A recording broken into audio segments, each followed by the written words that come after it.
with Tyler Hansbrough, with Rob Doster, and myself, Greg Waddell, telling you who's going to win in the NCAA tournament. As simple as that. Right now, we've got Alabama in our Final Four. We've got Kansas State in our Final Four. And now we move to the Midwest region, starting with Houston against Northern Kentucky. Rob, who wins?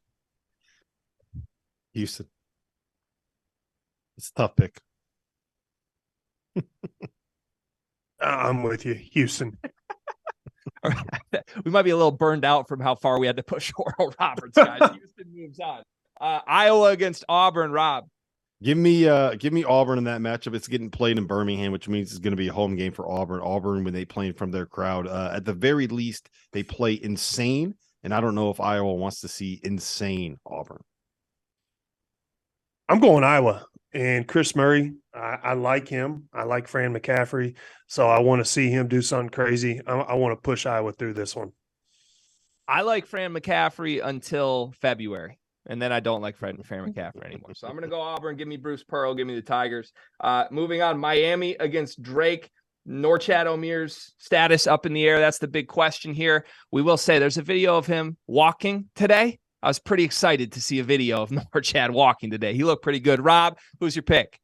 Love Drake. Love them, but I'm going to have to go with Miami here. I trust their guards more. They've been there. They've proven it. Give me Isaiah Wong. He can't leave the tournament in the first round. It's not going to happen. Plus, that $400K from Life Wallet for Nigel Pack has got to go to something. Got to find a way to make that work. I'm with you. I like Isaiah Wong. I also like Jim Larinaga. I think he's done a great job. Also, they were in the Elite Eight last year. Veteran team, experienced. I got Miami. Well, guys, this makes this very deflating that you're both picking against them, but we have an awesome interview. Our own Jeff Goodman got to sit down with Drake's own Tucker DeVries. We're going to cut to that right now. All right, Tucker. We're here. All right. Big game coming up. Obviously, you got Miami. Not an easy draw. Not an easy 5-12 game. What have you seen from them so far on film? Yeah, obviously they're really good. ACC champions. That should say something. And obviously they got really good guards. A big that can really rebound. They can really score. Their defense pretty quick. They're pretty aggressive. Try to get steals, but sometimes you just got to try and use that to your advantage. And hopefully I feel like it's contrasting styles and how they guard and how we're able to take care of the ball, and it's going to be a battle of which one can win that.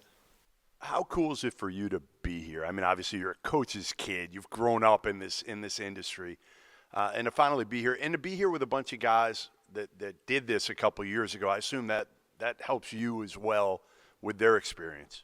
Yeah, I was here 2 or 3 years ago when they made it, and being able to watch them and see how much work they've put in to get here, and then now to be able to do it with them and be a part of it is really special, and to be able to share this experience with them and just make the best of it, especially with the amount of seniors we have, and be able to send those seniors out right, it's meant a lot. All right, give me a good story about your dad. Give me some dirt here. Like, I need something good. Man, does he run enough plays for you, first of all? Yeah, he does. Doug McDermott always used to complain that Greg didn't run enough plays for him. I think Doug might have had the most plays for anybody. I know.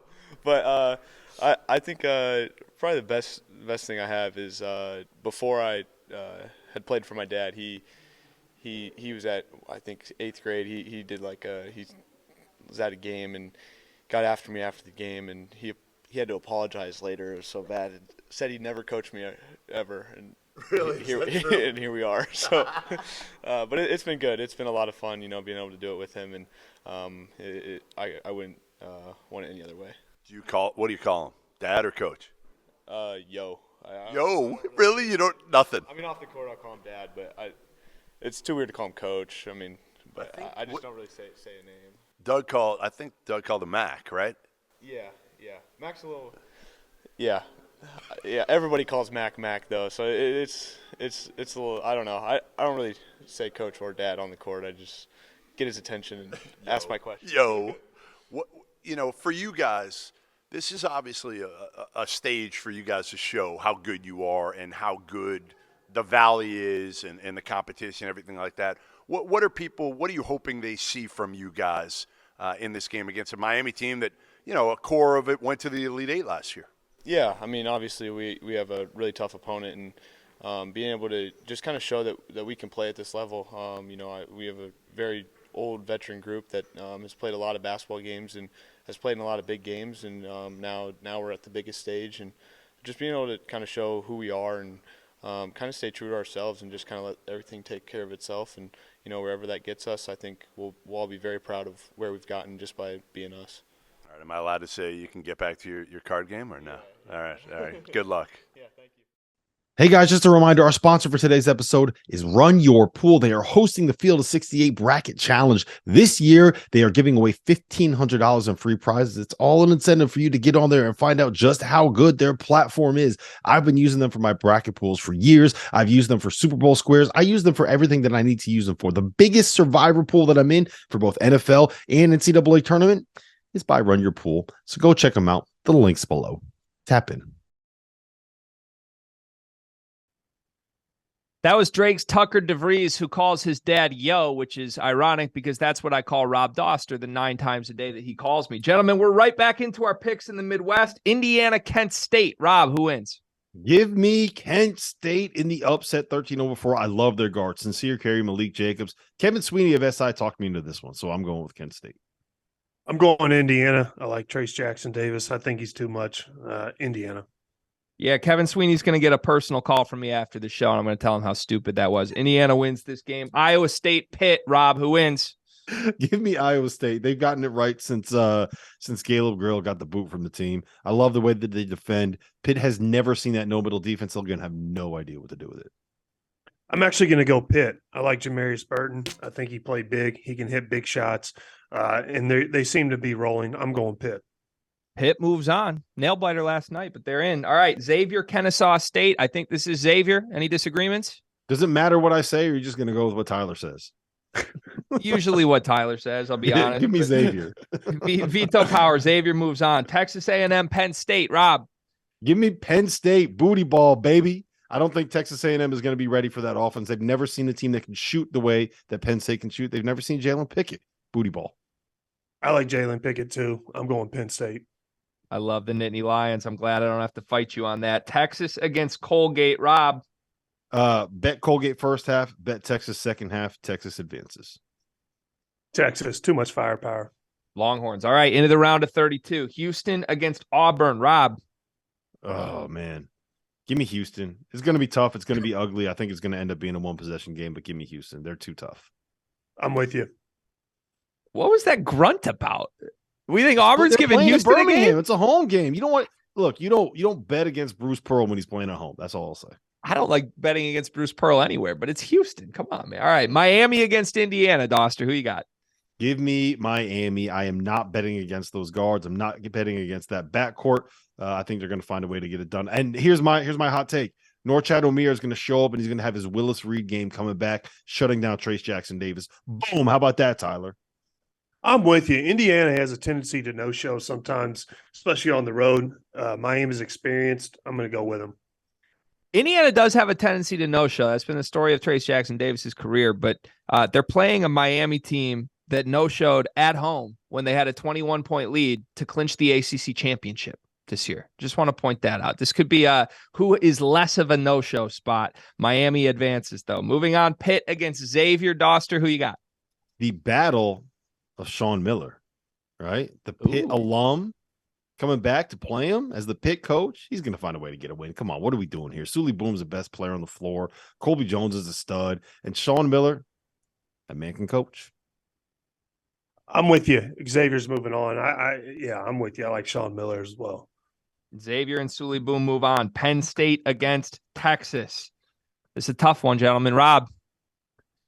As much as I want to ride the Jalen Pickett bandwagon, Texas is just too good at everything, right? They're one of the few teams that is a top 30 team in offense and defensive efficiency this season.